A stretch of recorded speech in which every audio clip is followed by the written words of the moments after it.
Last 24 ঘন্টা Barcelona ফ্যানদের এবং Messi ফ্যানদের জন্য যে এতটা সুন্দর যাবে কেউ ভাবতেও পারেনি ভাই। কেউ ভাবতে পারেনি। কারণ গত রাত্রে বার্সেলোনা 5-3 গোলের একটা ম্যাচ জিতছে, মানে 5 গোলের। বুঝতে পারতাছো বার্সেলোনা এত বড় একটা স্কোর লাইন করছে অনেকদিন পর। এন্ড শুধু যে এটা না, আমরা যেই প্লেয়ারে হেড করতাম ফারান তোরেস, ও হ্যাটট্রিক পারছে। ওই ম্যাচ শেষে হইল কি, লিওনেল মেসি তার 48তম ট্রফি জিতছে, MLS কাপ জিতছে। বুঝতে পারতাছো? এন্ড এর পরের দিনে আজকে রাত্রে হলো কি, রিয়াল মাদ্রিদ সেল্টা ভিগোর লগে হাঁটছে। নর্মাল হারা না ভাই, গো হারা হারছে। সেল্টা ভিগো যারা কিনা ভাই, অগো খেলা দেখতে গিয়ে আমি যখন ম্যাচ দেখতেছিলাম, সেল্টা ভিগো এটি কি খেলতেছিল। অগো প্লেয়ার গো যে ফার্স্ট টাচ, ফারান তোরেজের এতদিন যে আমি যেই ফার্স্ট টাচের লেগে গালি দিতাম, সেল্টা ভিগোর প্লেয়ার ওই ফার্স্ট টাচ মারতাছিল। এই সেল্টা ভিগো কিনা রিয়াল মাদ্রিদরে হারায় দিছে। ম্যাচটা এত পরিমাণের বাজে হয়েছে, কেননা রিয়াল মাদ্রিদ প্লেয়ারদের ভাই, তোমরা দোষ দাও যে জাবি আলোনসো খারাপ। জাবি আলোনসো ম্যান ম্যানেজমেন্ট ভালো পারে না, জাবি আলোনসোর হাতের মধ্যে ড্রেসিং রুম নাই, জাবি আলোনসো প্লেয়ারদের ঠিক মতো ম্যানেজ করতে পারতেছে না, ঠিক মতো সাব করতে পারতেছে না। বাট ভাই প্লেয়ারদের মধ্যে ডিসিপ্লিনটা কই? রিয়াল মাদ্রিদ প্লেয়াররা যে এত পরিমাণের ডিসরেসপেক্টফুল, ওদের মধ্যে যে এত পরিমাণের ইগো, মানে কই থেকে ইগো আহে? এত আইলশামির গেম কই থেকে? ওরা খেলেই না ভাই, মাঠের মধ্যে আইসোস তোরা খেল। আমি বার্সা ফ্যান ভাই, আমি বার্সা ফ্যান, তাও রিয়াল মাদ্রিদের হয়ে কথা বলতেছি, আমার খুশি হওয়ার কথা। বাট এরকম দেখা, এরকম গেম দেখা আমার কষ্ট লাগে রিয়াল মাদ্রিদ ফ্যানদের জন্য। কি খেললো এডি? লিটারালি এডি খেলা। ফার্স্ট হাফে তো রিয়াল মাদ্রিদ প্লেয়াররা মানে মনই চায় না গোল দিতে। শর্ট যে লইতাছে আসমানে বল করে, ইয়েস বাই ম্যাক্সিমাম ওরা ইয়াসকে ক্রিকেট খেলতেছে, ফুটবল না, সব ছয় মারতেছে।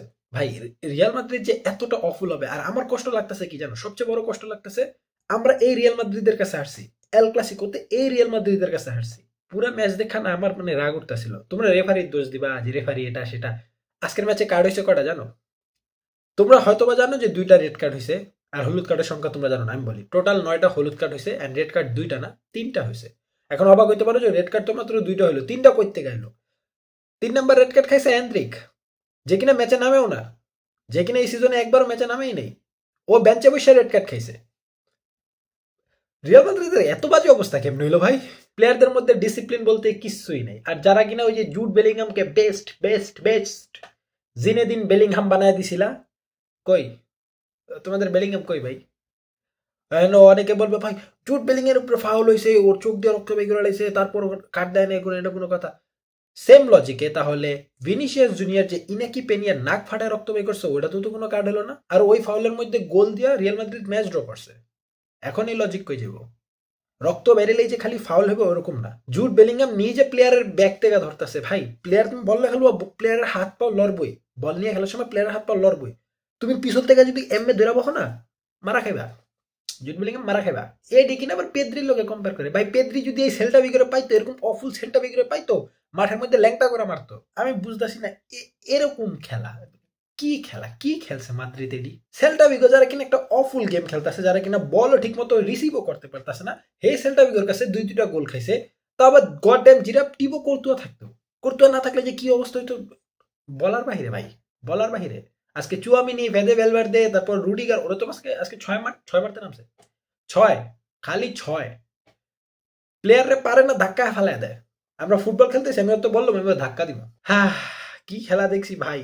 ফুটবল খেলা দেখা, রিয়াল মাদ্রিদের খেলা দেখতেছি, ওরা হারতাছে, আমার খুশি হওয়ার কথা। বাট আজকের ম্যাচ দেখে আমার রাগ উঠতেছিল।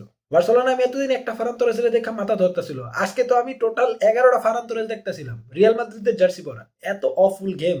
বাট বার্সেলোনা ফ্যানদের জন্য একটা খুশির খবর কি, যে রিয়াল মাদ্রিদ আরো 3টা পয়েন্ট হারাইছে। এখন বার্সেলোনা লিডে আছে 4 পয়েন্টের। বুঝতে পারতেছো? যেখানে কিনা রিয়াল মাদ্রিদ 4 পয়েন্টের লিডে আসলে, এখন উল্টা হয়ে গেছে। বার্সেলোনা 4 পয়েন্টের লিডে আছে। এন্ড আমি আগেও বলছিলাম যে বার্সেলোনার একটা 10 পয়েন্টের লিড দরকার, এবং বার্সেলোনা 10 পয়েন্টের লিড নিবে। এই রিয়াল মাদ্রিদ থাকলে অবভিয়াসলি লইব ভাই। এখন তো অ্যাটলেটিকো মাদ্রিদ বার্নাবিও তাই ওরাইলে তো আরো ফাটাইবো। নিজের ঘরে ডেকে তো আমি যেমন বসছে, বার্নাবিও তাই তো আরো ভরবো, ছাদ লাগায় ভরবো। নেক্সট উইক যে চ্যাম্পিয়ন্স লিগে ম্যান সিটির লগে খেলা, চ্যাম্পিয়ন্স লিগে ম্যান সিটি আইও বেরা যাবো। ওয়াও ওয়াও ওয়াও ভাই, রিয়াল মাদ্রিদ ফ্যান ভাই, তোমরা একটু মানে সুন্দর করে রেডি হয়ে যাও, কারণ তোমাদের ভাই পুটকি দিয়ে গরম ডিম ঢুকাবে এখন।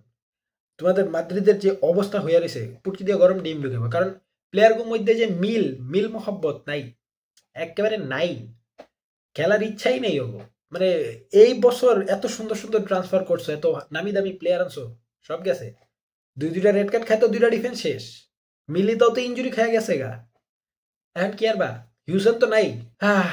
রিয়াল মাদ্রিদের জন্য খুবই বাজে অবস্থা হইতাছে ভাই, টোটালি বাজে অবস্থা হইতাছে। রিয়াল মাদ্রিদ ফ্যানরা ভাই তোমরা একটু ভালোভাবে রেডি হয়ে বসে থাকো, একটু নাড়াচাড়া দিয়ে বসো, কারণ তোমাদের জন্য খুবই বাজে সময় আসতেছে। জানুয়ারি মাস থেকে তোমরা ধৈর্য নাও, জানুয়ারি মাস তোমাদের বাসের উপরে বাস যাবে।